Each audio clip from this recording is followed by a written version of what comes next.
काव्या कथा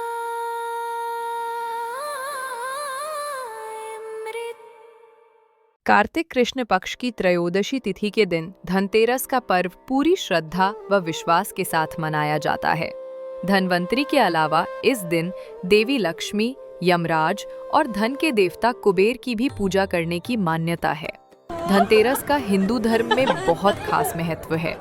माना जाता है कि इस दिन अगर आप कोई चीज खरीदते हैं या कोई शुभ काम करते हैं तो घर में 13 गुना ज्यादा धन और सुख समृद्धि बढ़ती है।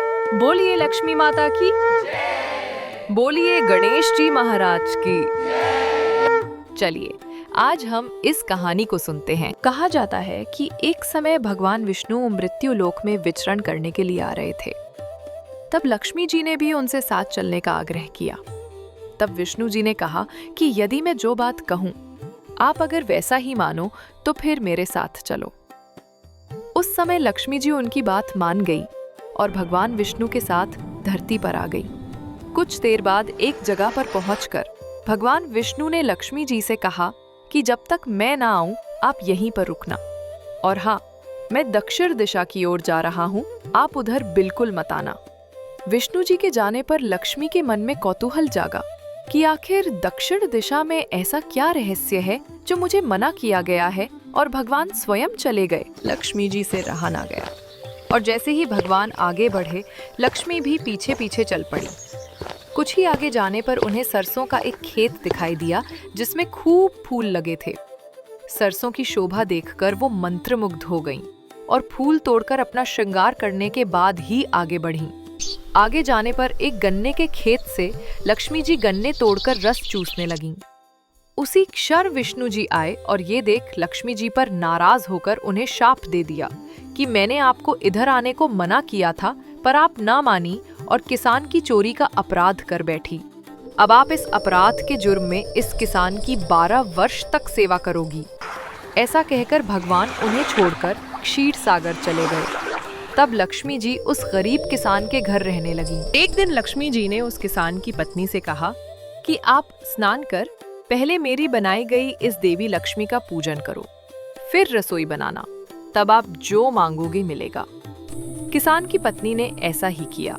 पूजा के प्रभाव और लक्ष्मी की कृपा से किसान का घर दूसरे ही दिन से अन्न, धन, रत्न, स्वर्ण आदि से भर गया। लक्ष्मी ने किसान को धन धान्य से पूर्ण कर दिया।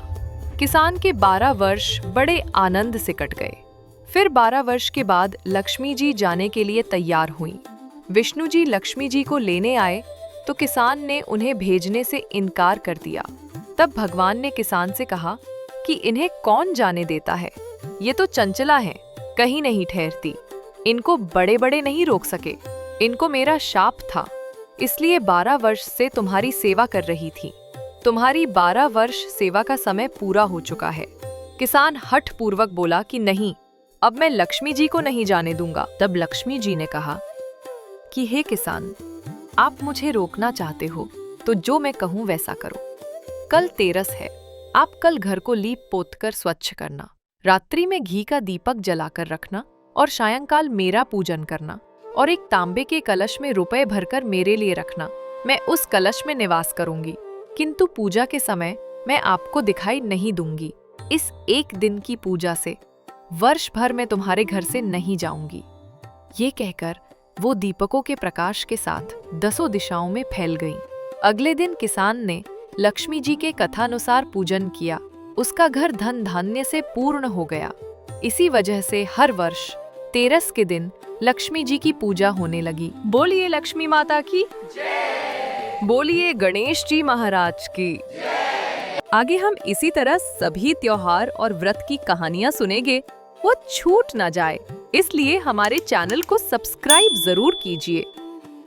भक्तों, इस कथा को दोस्तों और संबंधियों से जरूर शेयर करें क्योंकि भगवान की कथा सुनाने का बड़ा महत्व है।